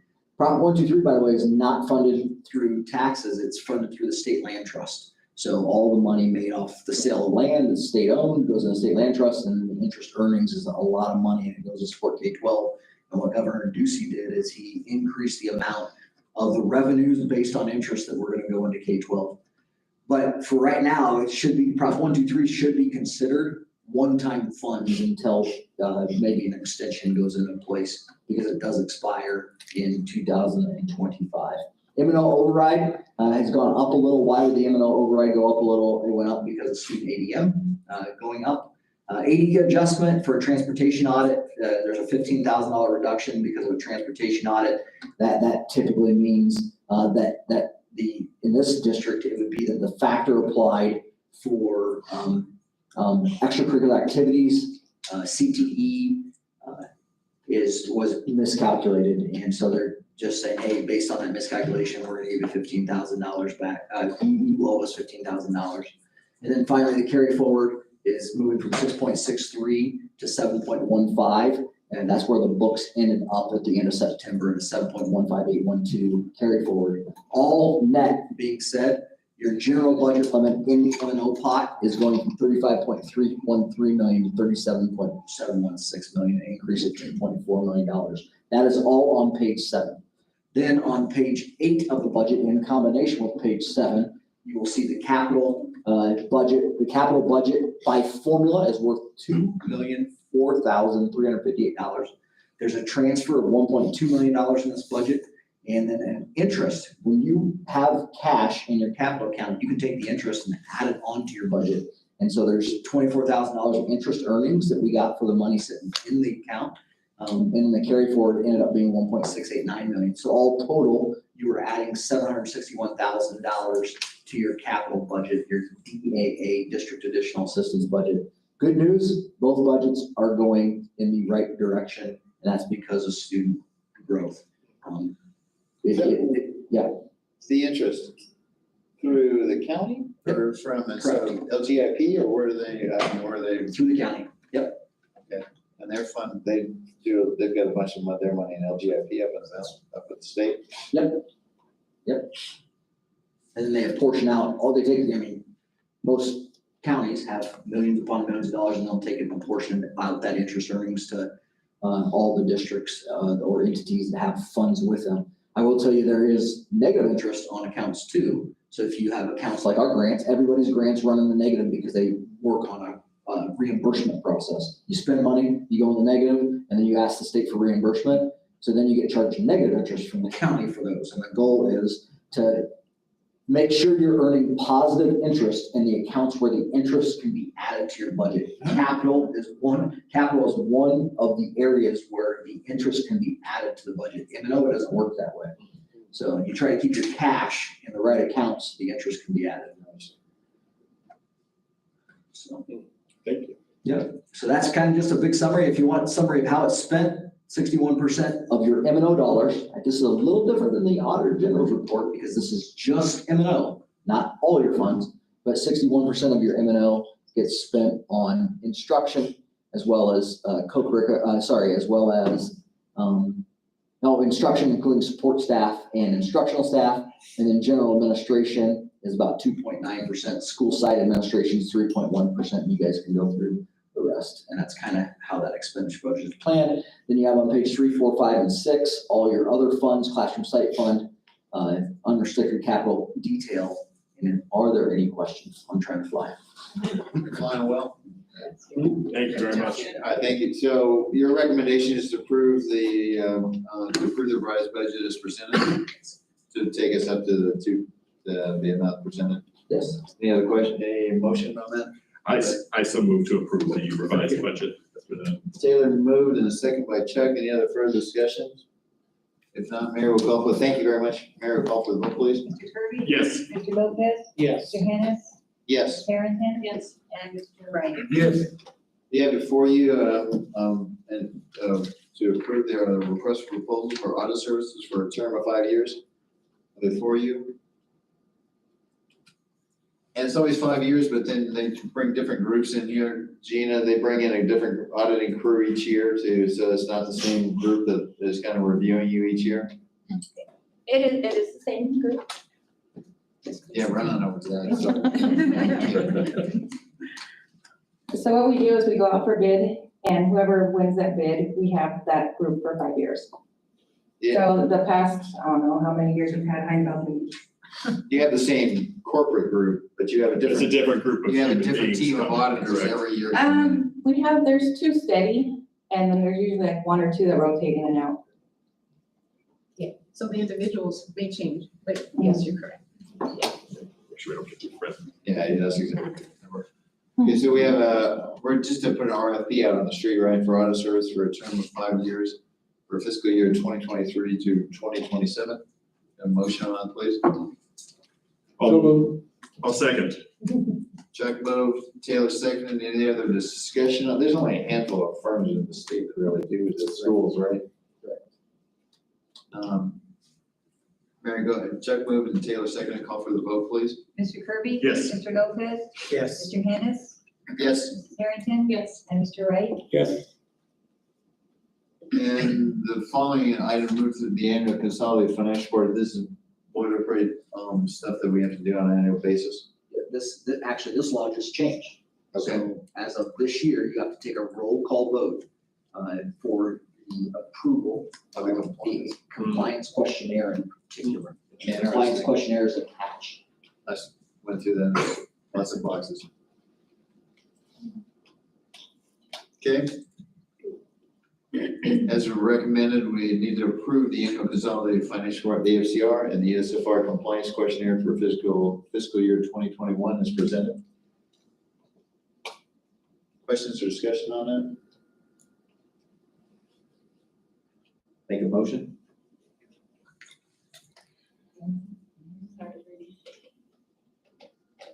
Yeah, the one is about 97 pages long. Yes, my finger got tired. Scrolling. Yeah, my finger got tired scrolling through the whole thing. I'll move to approve the annual consolidated financial report and USFR compliance questionnaire for fiscal year 2021 as presented. I'll second. A motion by Kelly and a second by Taylor. Any other further questions on that? We can anticipate seeing this on an annual basis now. Yes. Okay. Come, Mary, call for the question, please. Okay. Mr. Kirby? Yes. Mr. Lopez? Yes. Mr. Hennis? Yes. Ms. Harrington? Yes. Mr. Wright? Yes. Some of this is kind of annual renewal stuff. Is that what we have before us? Yes, sir. Proposal from Tanya Stenhouse, physical therapist for physical therapy services for 2022, 23, as presented. Questions? Motion? So moved. Second. Chuck moved, Taylor second. All those in favor, Mary, if you call Mr. through the roll, Kirby? please. Yes. Mr. Lopez? Yes. Mr. Hennis? Yes. Yes. Mary, What she said. We've been doing this since 5:30. Like Kelly said. You're good. I second her motion. It's long. It's getting longer, right? I got a babysitter I need to relieve. I think that passed, right? Yes. Move on. We're down to item, we're just kind of doing, just kind of cleaning up stuff right now. We're down to e-occupational therapy services. You have a motion to approve Lila Kids for occupational therapy services for 2022, 2023. These are annual things. Yes, sir. So moved. Kelly moved. Joe seconded. And any other call for the question and vote on that, please? Mr. Kirby? Yes. Mr. Lopez? Yes. Mr. Hennis? Yes. Ms. Harrington? Yes. And Mr. Wright? Yes. And a final on a renewal is the motion to renew the Comprehensive Education Solutions LLC for speech language pathology services for 2022-2023 school year. So moved to approve the speech language pathology services of contract. Second. Motion by Chuck, seconded by Kelly. Any other questions, discussion? If not, Mary? Mr. Kirby? Yes. Mr. Lopez? Yes. Mr. Hennis? Yes. Ms. Harrington? Yes. Mr. Wright? Yes. We're down to donations and we have some substantial ones here today. I'd like to thank everyone, but if anybody would like to make a motion on the donations. To accept the following donations, I always like to read them because they're so generous. Yeah. $5,000 from an anonymous donor to Vista Grande High School MJROTC. Classroom items valued at $2,493 from Suntech Concrete to UHS Early Childhood Education Program. Weight room equipment valued at $2,120 from Donors Choose to Vista Grande High School teacher Megan Petrie. $250 from Kenneth and Candace Evett to Vista Grande High School JROTC, as well as $250 from Kenneth and Candace Evett to CG Union High School JROTC, and $16,394 from the Arizona NASA Space Grant Consortium to CGUHS Near Space Research Team. And finally, $1,000 from the Great Western Bank to Vista Grande High School JROTC. Thank you, Kelly, and that's Kelly's motion. Is there a second to that? Second that. Joe seconded that, and obviously, Absolutely. make a motion, vote to Mary call for vote, please. Mr. Kirby? Yes. Mr. Lopez? Yes. Mr. Hennis? Yes, and I would surely like to hear from the Ascent. Have They them are come and make- presenting in September. In September, very cool. Like to hear. They wanted to be here tonight, just so you know. We'd be here till that time. Mrs. Harrington? Yes. And Mr. Wright? Yes. Thank you. We are down to item 7, which is the consent agenda. I would like to pull out item A from the consent agenda. Okay, you have items B through G. Is there anything else anybody wants to pull? If not, we'll take a motion to approve items B through G as presented. I so move. Taylor second, moved, and Kelly seconded. Any other questions? If not, Mary, vote please. Mr. Kirby? Yes. Mr. Lopez? Yes. Mr. Hennis? Yes, Mrs. Harrington? Yes. Mr. Wright? Yes. we are down to item A, personnel check. Yes, on review of the personnel file, it shows that we have lost quite a few teachers. There's some through retirement, some through resignations. I would like to say that if they have a reason to move on or stay here, you either want to be here and work in this environment and be part of the team, or you want to move on and go somewhere else. And that's, it's a free world, and we understand why anyone want to do that. We're making it a good team here. We want to make this place as good as we can, place to be, to learn and make sure our kiddos are successful. And we need people who believe in that dream that we have, that Dr. Battle has helped put forth with us. But we certainly recognize that sometimes this piece of cake is not your flavor. And we understand that, but we also want to thank all those who are leaving, thank them for their service. We appreciate your dedication to the school, and we wish you well going forward. And we also welcome the newcomers that are coming aboard. I also would like to know, when we have this large amount of staff leaving, it would be interesting to know why they're leaving. And perhaps the human resources person can pull some of those comments out and make a report to us later, if that's possible. Sure. And so we can get an idea of maybe what we can do better, or just so we can tell. But in the end, I think we want to thank those that are leaving, because they're leaving for a reason, and we wish them well going forward. So that's all I've got to say.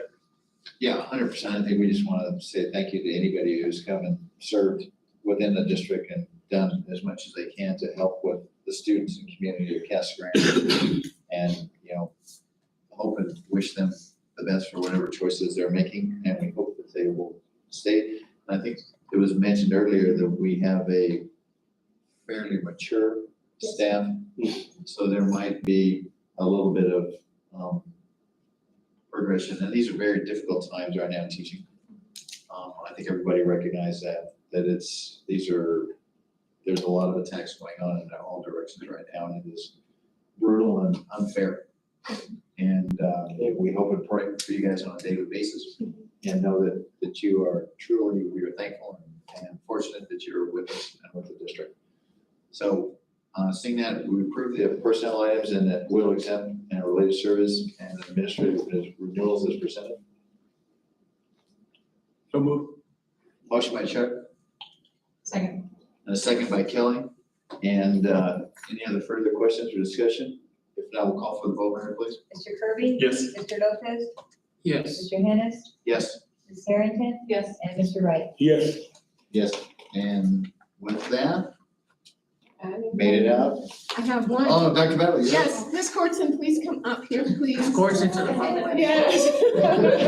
So now that Oh, you're man, call official. to the front of the classroom. That's good stuff. So if I could, I would love to reintroduce you to a wonderful, longtime educator in Casa Grande. She's gonna be my right hand, right arm, right toe, everything. As she's working through as a public relations officer that you just approved. She's got great work ahead of her, and she's well equipped to work within this community that loves her, and she loves them back.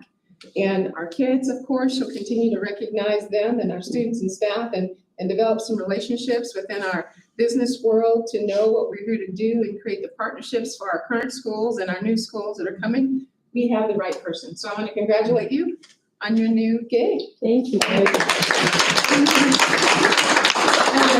you all for giving me this opportunity. This is something that I'm super excited about. I am going to miss my kids in the classroom. So for 29 years, I've had 150 kids each year, so multiply that up. And I'm super excited. I'm hoping to be able to maintain those relationships with them and do some really great things. So I'm super excited, and I thank you very much for the opportunity. Thank you. And with that, we're adjourned. Okay. Don't forget to sign. That's